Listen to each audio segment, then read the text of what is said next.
यहाँ बहन कुमारी मायावती जी के आने का ट्वीट है, रिहर्सल है कि माननीय बहन जी आएंगी, उसके पहले ये रिहर्सल किया जाता है उनके सुरक्षा की दृष्टि से। इसलिए आप समझ रहे हैं कि माननीय बहन जी आगे, माननीय बहन जी आएंगी तो हम लोग इस तरह से वो लोगों को संबोधित करेंगे, हम आपको फिर भी आपका जोश देखा वीडियो के माध्यम से आपके मन में माननीय बहन कुमारी मायावती जी के प्रति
और हमने इस मौके पर आप लोगों का संग खासकर यूपी कौन हो गया क्या मोबाइल का रखा था काफी सारे मोबाइल अभी हम बात कर रहे हैं, खाली हो रहा है दोस्तों बता रहे हैं विधानसभा चुनाव को विशेष ध्यान में रखकर कुछ जरूरी बातों की तरफ दिलाना चाहते हैं। जिन इन तीनों राज्यों में हमारी पार्टी पूरी तैयारी व दमदारी के साथ ये चुनाव लड़ी, जिसे मद्देनजर रखते हुए हमें सबसे पहले कमजोर एवं उपेक्षित वर्गों के लोगों को ये कहना जरूरी समझती हूँ कि बाबा साहब डॉक्टर भीमराव अम्बेडकर ने भारतीय संविधान के बनने के बाद विशेषकर इन वर्गों के लोगों को ये कहा था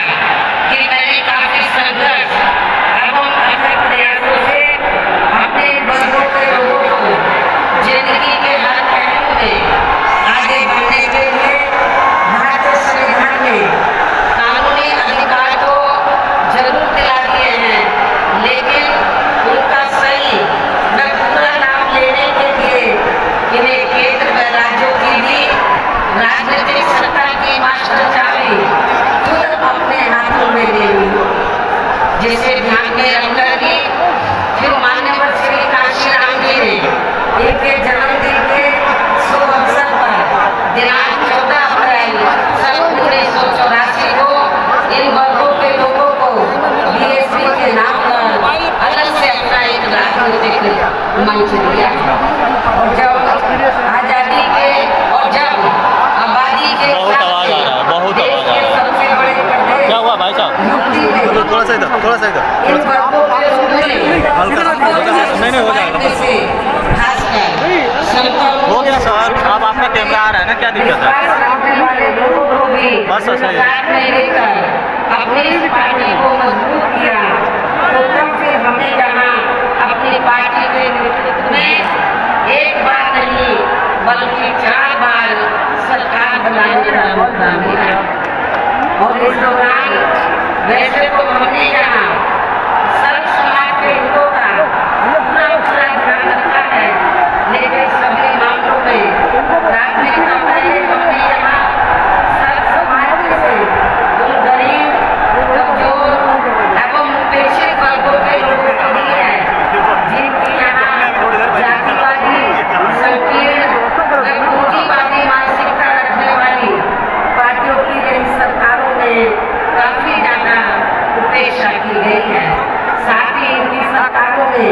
उपेक्षित रहे,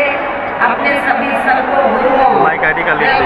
दीजिए, लिख दीजिए। हमने पूरा आदर सम्मान दिया है। इसके साथ साथ हमारी पार्टी की नई सरकार ने यहाँ सब समाज में से हो गया। विशेषकर गरीबों, मजदूरों, बेरोजगारों, किसानों, छोटे व्यापारियों, कर्मचारियों, वकीलों एवं अन्य मेहनतकश लोगों के साथ साथ छात्रों, युवाओं, महिलाओं व बुजुर्गों आदि के हितों में भी अनेकों ऐतिहासिक कार्य किए हैं तथा प्रदेश का हर स्तर पर काफी विकास भी किया है, जिनको सत्ता परिवर्तन होने पर अब विरोधी लोग किसी न किसी रूप में अधिकांश उन्हीं को ही भुला रहे हैं और अब तो केंद्र व अन्य राज्यों की भी सरकारें इनकी काफी नकल कर रही हैं। इसके साथ ही यहाँ बिगड़ी हुई कानून व्यवस्था को भी काफी हद तक सुधारा गया है। इतना ही नहीं बल्कि जब यूपी में सन 2007 में पहली बार यहाँ बीएसपी की अकेले ही पूर्ण बहुमत की सरकार बनी थी तो तब फिर हमने यहाँ प्रदेश व यहाँ की आम जनता का काफी युद्ध स्तर पर चौतरफा विकास व उद्धार आदि किया था। यहाँ बेहतरीन कानून व्यवस्था भी दी थी जिसकी पूरे देश में काफी सराहना भी की गई थी, लेकिन ये सब यहाँ हमारी विरोधी पार्टियों को अच्छा नहीं लगा और इसके बाद तब से यहाँ सभी जातिवादी, संकीर्ण व पूंजीवादी पार्टियां अंदर एकजुट होकर व किस्म किस्म के हथकंडे आदि इस्तेमाल करके बीएसपी को सत्ता में आने से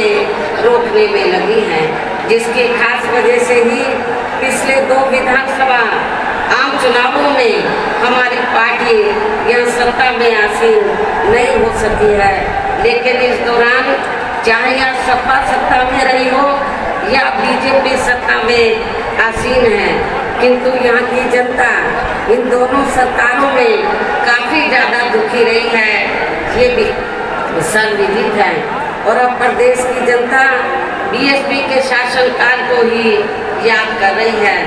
और यहाँ सत्ता परिवर्तन करने के लिए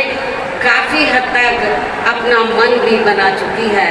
और ऐसे में अब इस बार यहाँ बीएसपी की सरकार बनना लगभग तय है, जिसके लिए पार्टी के लोगों को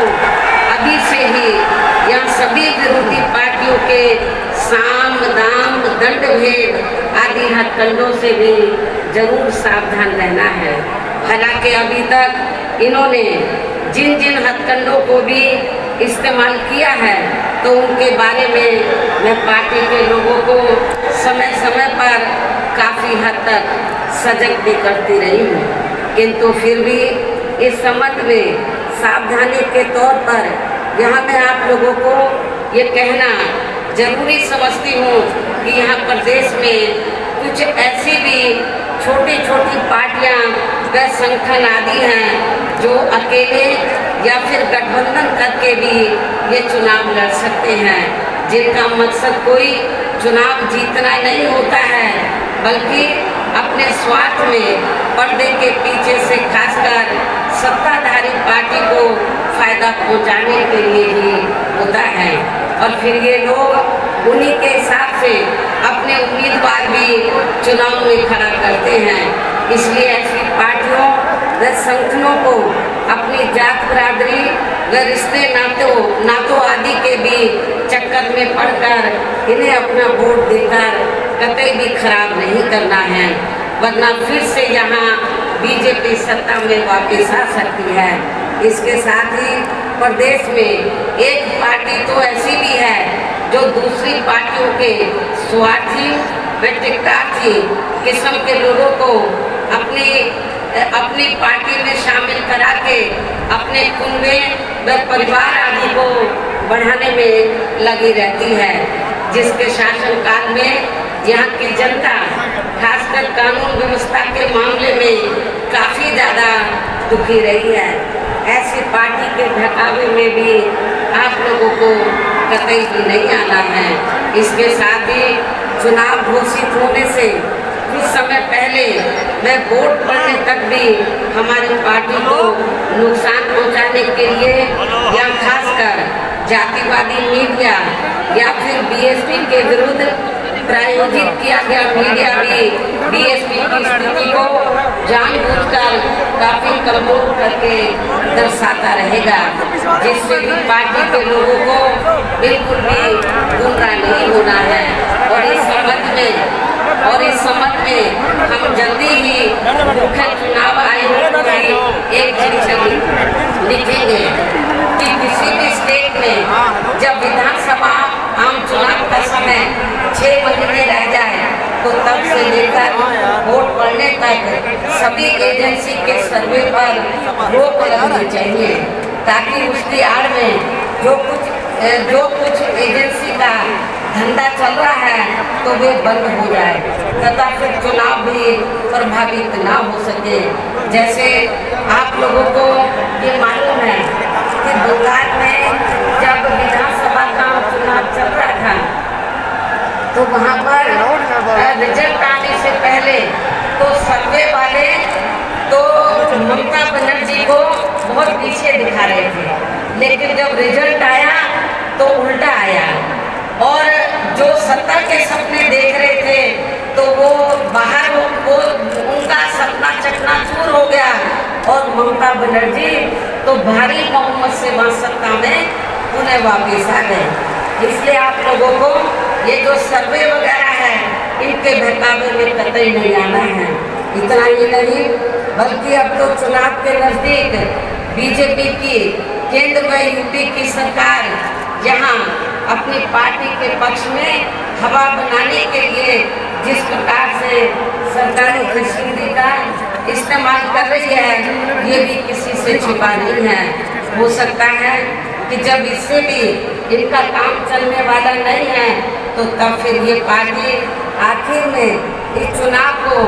किसी भी मामले में हिंदू मुस्लिम सांप्रदायिक रंग देकर तथा उसकी आड़ में भी राजनीतिक फायदा उठाने का पूरा प्रयास कर सकती है। उसे भी ध्यान में रखकर आपको ये चुनाव लड़ना है। इसके साथ साथ आजकल ये बात भी काफी चर्चा में है कि इस बार चुनाव में बीजेपी अपने बड़े बड़े पूंजीपतियों व धन्ना सेठों आदि से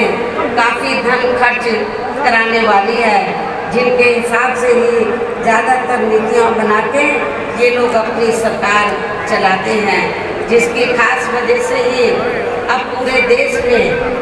देश के किसान केंद्र सरकार के बनाए गए तीनों कृषि कानूनों को लेकर अभी तक भी काफ़ी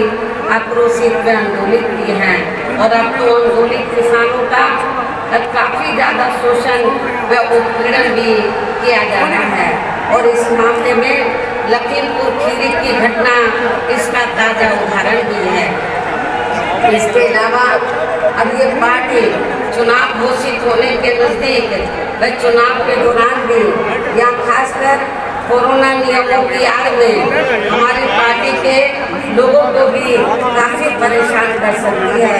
जिसे भी ध्यान में रखकर पार्टी के लोगों को इस चुनाव में कोरोना नियमों का जरूर पालन करते रहना है। वैसे भी इस मामले में अभी सावधानी बरतते रहना ही आपके स्वास्थ्य व पार्टी के भी हित में बहुत जरूरी है। इसके साथ ही इस संदर्भ में सावधानी के तौर पर यहाँ मैं आप लोगों को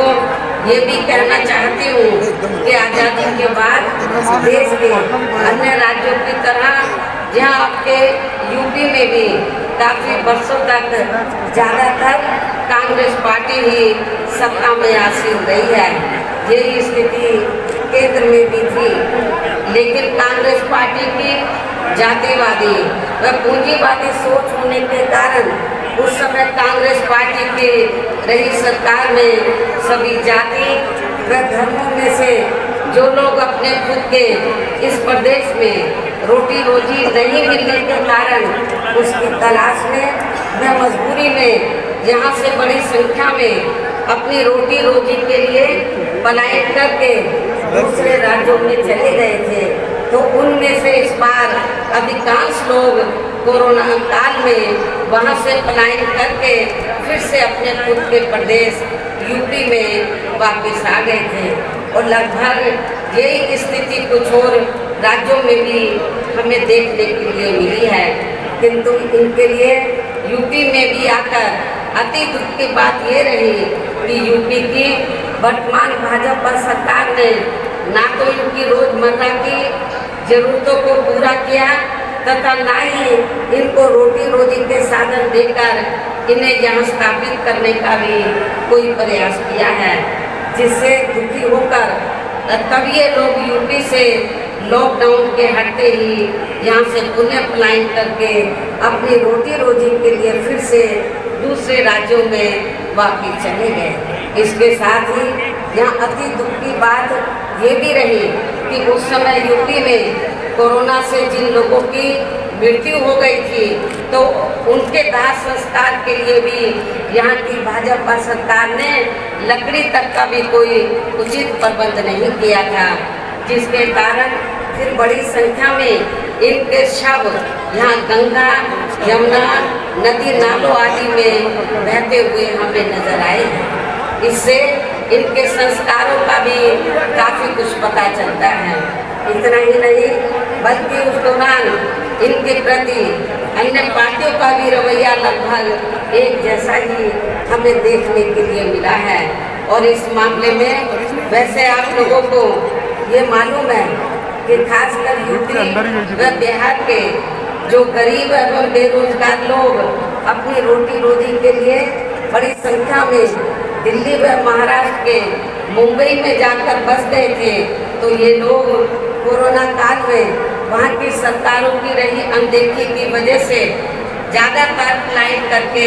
वापस अपने मूल प्रदेश यूपी व बिहार में आ गए थे। जबकि महाराष्ट्र में तो वहाँ शिवसेना, कांग्रेस व एनसीपी की मिली जुली सरकार चल रही थी, जिन्होंने ऐसे समय में भी इनके वहाँ ठहरने व खाने आदि की कोई भी उचित व्यवस्था नहीं की थी। और अब इन पार्टियों के लोग यहाँ यूपी में होने वाले विधानसभा चुनाव में अपने वोट की खातिर किस्म किस्म की लंबी चौड़ी बातें कर रहे हैं। इसके साथ साथ उस समय ओबीसी की पार्टी ने भी यहाँ यूपी में आकर ऐसे आए हुए लोगों में से अपने खुद के मुस्लिम भाइयों की भी कोई मदद नहीं की थी, जो अब यहाँ आकर खासकर मुसलमानों का वोट लेने के लिए काफ़ी बड़ी बड़ी बात कर रहे हैं। और इस मामले में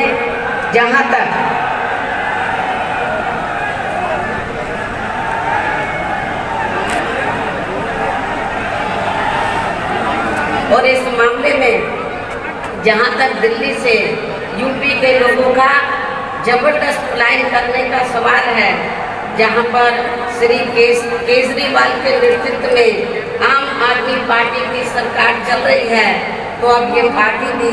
यहाँ यूपी में आकर अपनी पार्टी को मजबूत बनाने के लिए काफ़ी लंबी चौड़ी बातें कर रही है। जबकि इस आम आदमी पार्टी की सरकार ने भी यूपी से अपनी रोटी रोजी के लिए दिल्ली में जाकर बसे लोगों की यहाँ कोरोना काल में उनकी रोजमर्रा की जरूरतों को पूरा करने की बात तो बहुत दूर की रही, बल्कि इस पार्टी ने उनको यूपी में वापस भेजने तक की भी कोई उचित व्यवस्था नहीं की थी। लेकिन सोचने की बात यह है कि अब यही आम आदमी पार्टी यहाँ यूपी में होने वाले विधानसभा चुनाव में अपनी पार्टी के लिए यहाँ के लोगों से उनका सहयोग व समर्थन आदि मांग रही है, जिसका यूपी के लोगों को अब इसी चुनाव में इनको यहाँ सबक सिखाना बहुत ज़रूरी है। इतना ही नहीं बल्कि अब आम आदमी पार्टी यहाँ यूपी में आकर दिल्ली की तरह खासकर बिजली, पानी व स्वास्थ्य आदि को लेकर जो किस्म किस्म की रियायतें देने की बात कर रही है, तो उनमें बिल्कुल भी सच्चाई नहीं है, क्योंकि वहाँ पर ऐसे कुछ भी ज़मीनी हकीकत में कार्य नहीं हुए हैं। बल्कि इन मामलों में इनके कागजों में ही अधिकांश लीपापोती होती रही है। इसके साथ साथ आगे आम आदमी पार्टी ये भी कह रही है कि दिल्ली की तरह ही यहाँ यूपी के लोगों को भी रोजगार दिए जाएंगे। साथ ही रोजगार नहीं दिए जाने पर उन्हें बेरोजगारी भत्ता भी दिया जाएगा, जिसमें भी रत्ती भर कोई सच्चाई नहीं है। ये बात बिल्कुल झूठ व हवाई है, क्योंकि यदि आम आदमी पार्टी ने दिल्ली में यहाँ बेरोजगार लोगों को रोजगार या बेरोजगारी भत्ता आदि दिया होता तो फिर दिल्ली में जाकर बसे यूपी व बिहार के लोगों को भी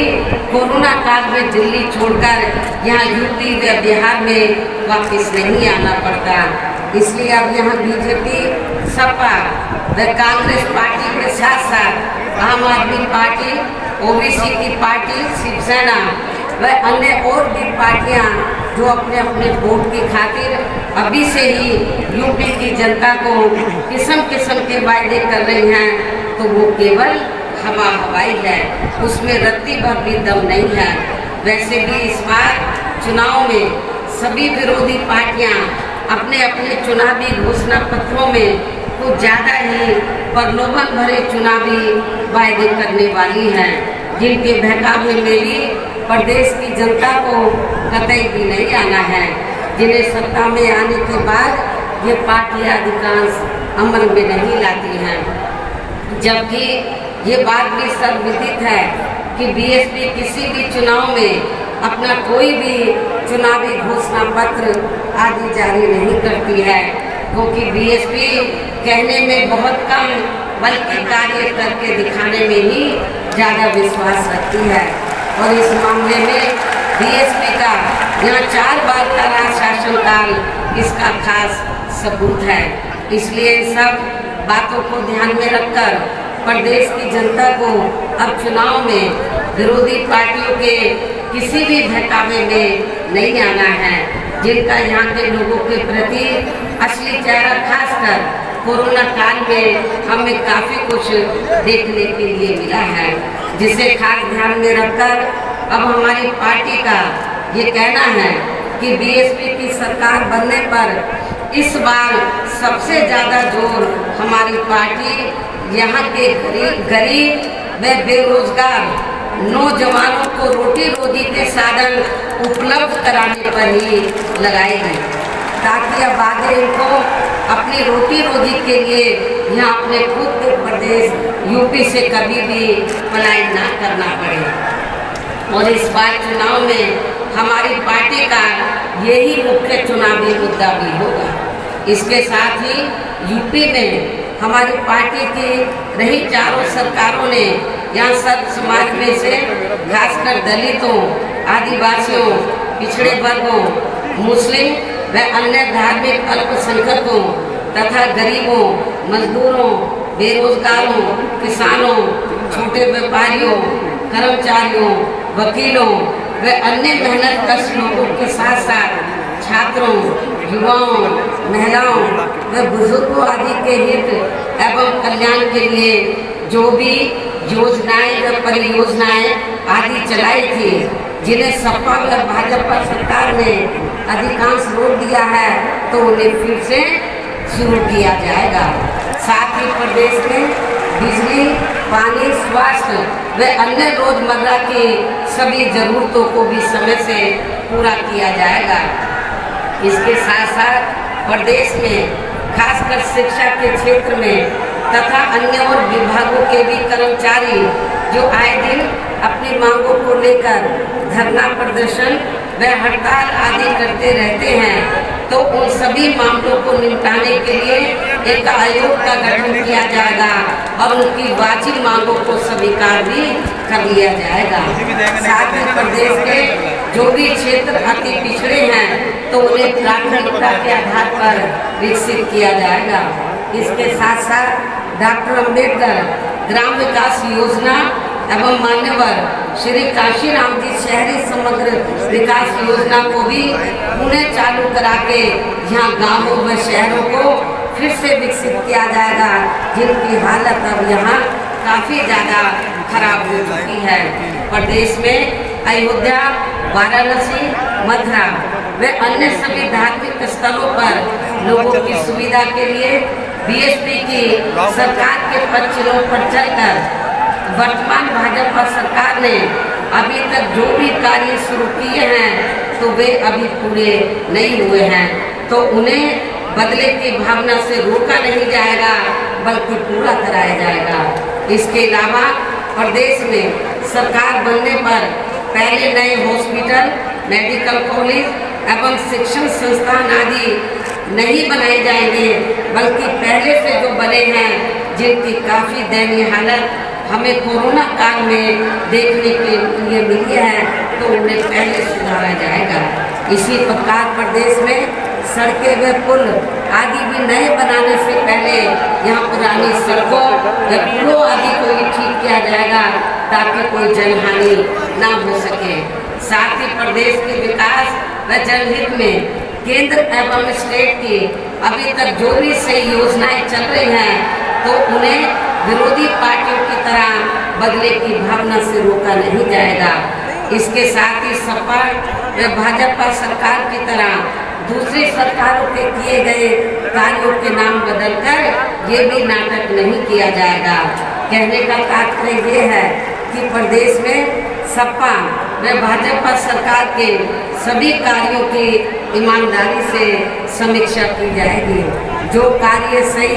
व जनहित में हैं तो उन्हें जरूर आगे बढ़ाया जाएगा, अर्थात रोका नहीं जाएगा। इसके अलावा मेरी सरकार में वर्तमान भाजपा सरकार की तरह कानून व्यवस्था का सुधार केवल कागजों व मीडिया आदि में नहीं बल्कि जमीन पर ही लोगों को हकीकत में होता हुआ नजर आएगा। खासकर सपा सरकार में जो गुंडे, बदमाश व माफिया आदि खुलेआम जनता का शोषण व उत्पीड़न आदि करते हैं तो वे मेरी सरकार में आपको जेल के बाहर नहीं बल्कि जेल की सलाखों के अंदर ही नजर आएंगे जहां उनकी असली जगह होनी चाहिए। इस प्रकार से प्रदेश में सर्वजन हिताय व सर्वजन सुखाय के लिए यहाँ हर स्तर पर प्रदेश की पूरी तस्वीर बदल दी जाएगी। इतना ही नहीं बल्कि आज मैंने प्रदेश व आम जनहित में जो कुछ भी कहा है और इससे पहले पिछले महीने दिनांक 7 सितंबर को प्रबुद्ध वर्ग के हुए समापन कार्यक्रम के दौरान भी जो कुछ भी कहा है तो ये सभी कार्य यहाँ बीएसपी की सरकार बनने पर बिना पक्षपात एवं भेदभाव आदि के इस समय से पूरे किए जाएंगे। और इस मामले में विशेषकर किसानों, गरीब व कमजोर एवं असहाय लोगों की तथा यहाँ सर्व समाज में से बेरोजगार लोगों की भी समस्याओं को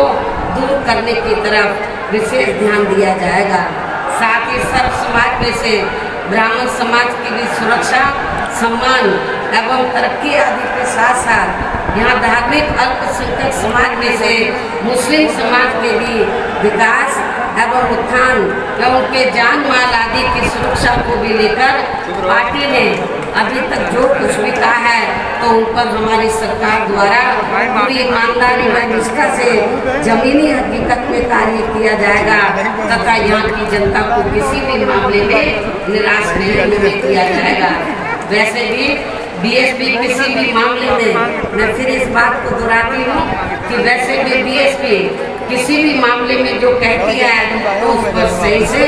अमल भी करके दिखाती है। यही बीएसपी की खास पहचान भी है। लेकिन इस मामले में सावधानी के तौर पर यहाँ मैं ये भी कहना चाहूँगी कि यदि यूपी की वर्तमान भाजपा सरकार ने यहाँ की जनता की प्रति अपनी जिम्मेवारी को पूरी ईमानदारी व निष्ठा से निभाया होता तो अब यहाँ विधानसभा के आम चुनाव होने के नज़दीक यूपी की सरकार के साथ साथ माननीय प्रधानमंत्री जी व अन्य और केंद्रीय मंत्रियों एवं नेताओं आदि को भी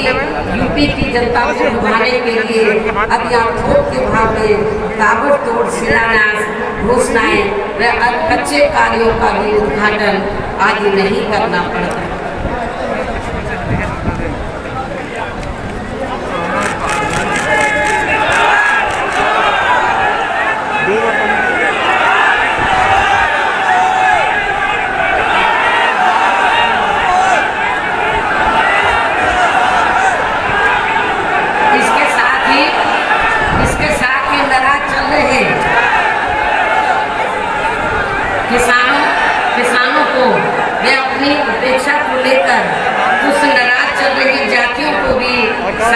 के लिए अब यहाँ इनको चुनाव के नज़दीक खासकर जाट व गुर्जर आदि समाज के राजाओं की प्रतिमाएं लगाने व यूनिवर्सिटी आदि के भी नाम बेमन होकर नहीं रखने पड़ते, जबकि वास्तव में ये सभी कार्य बहुत पहले ही पूरे हो जाने चाहिए थे, जिनका अब सरकार के लोगों को यहाँ शिलान्यास नहीं बल्कि लोकार्पण व उद्घाटन आदि ही करना पड़ता। इसी प्रकार अब चुनाव होने के नज़दीक इनको उन जाति के विधायकों को भी काफ़ी दुखी मन से मंत्री आदि बनाना पड़ा है, जो जातियाँ इनकी कार्यशैली से काफ़ी नाराज चल रही थी, जिससे भी इनको अब कोई खास लाभ मिलने वाला नहीं है। ऐसे में अब प्रदेश की जनता यूपी व केंद्र सरकार के भी आसानी से बहकावे में आने वाली नहीं है। और मेरा यही कहना है कि यदि आप लोग मेरी इन सब बातों को ध्यान में रखकर तथा हर प्रकार की सावधानी बरतते हुए ये चुनाव लड़ते हैं, तो फिर इस बार यहाँ बीएसपी की सरकार को बनने से कोई भी ताकत रोक नहीं पाएगी, अर्थात फिर यहाँ बीएसपी की सरकार जरूर बनेगी। और ऐसा हो जाने पर फिर यही आज पार्टी के लोगों की माननीय श्री कांशीराम जी के प्रति सच्ची श्रद्धा भी होगी। इस उम्मीद के साथ ही मैं आप लोगों को पार्टी के आगे के प्रोग्राम के बारे में ये भी बताना चाहती हूँ कि इसी महीने दिनांक 21 अक्टूबर सन 2021 से प्रदेश की प्रत्येक विधानसभा में उसके सभी सेक्टरों व पोलिंग बूथों आदि की बनी कमेटियों के सभी पदाधिकारियों को यहाँ विधानसभा चुनाव को खास ध्यान में रखकर उन्हें कैडर के जरिए हर स्तर पर तैयार व सजग करने का कार्य युद्ध स्तर पर पूरे प्रदेश में शुरू किया जाएगा। और ये कार्य पूरा होने पर फिर जरूरत अनुसार ही आगे का कार्यक्रम बनाया जाएगा। इसके साथ ही प्रत्येक विधानसभा वार कैडर का ये कार्य पार्टी के केवल पूरे मंडल को देख रहे मुख्य सेक्टर प्रभारियों व पार्टी के स्टेट एवं केंद्रीय वरिष्ठ पदाधिकारियों द्वारा ही लिया जाएगा। इतना ही नहीं बल्कि आपकी मदद के लिए पिछले महीने 7 सितंबर को व आज 9 अक्टूबर को भी मैंने खासकर यहाँ यूपी में होने वाले विधानसभा चुनाव को ध्यान में रखकर